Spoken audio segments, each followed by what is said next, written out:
Greetings, Covenant family. As we begin a new year together, I want to name what many of us are feeling.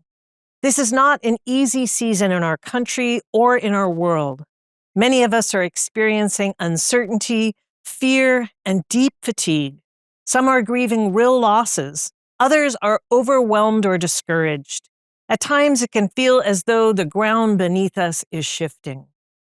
And yet, this is precisely the kind of moment in which the church is called to remember who we are.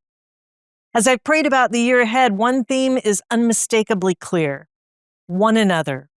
Scripture returns to this phrase again and again. Love one another, pray for one another, bear with one another, forgive one another. These words were not written for calm or predictable times. They were written for communities learning how to follow Jesus in the midst of pressure, division, and struggle. Jesus leaves no ambiguity when he says, "I give you a new commandment, that you love one another, just as I have loved you.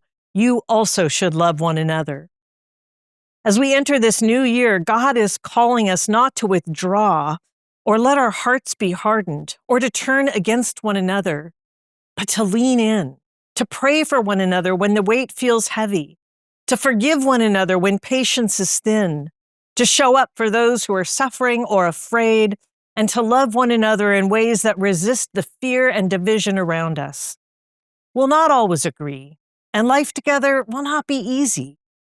But in a chaotic and anxious world, the church must clearly embody another way, one marked by courage, mercy, kindness, and care for our neighbors. My prayer is that we would be known for not reacting to chaos, but for responding with love, not for echoing fear, but for steadying the anxious, not for division, but for a deep and enduring commitment to one another as we follow Jesus. For our pastors and ministry leaders, this is why gatherings like Midwinter matter. Midwinter offers space to worship, pray, listen, and be encouraged alongside others who carry the weight of leadership. I hope many of you will be able to join us in Chicago at the end of January. I trust in this time together that God will renew our spirits and strengthen our shared commitment to live faithfully in the way of Jesus. As we continue into this new year, may the Lord be near to the brokenhearted and steady us in hope. May his mercies, new every morning, carry us forward.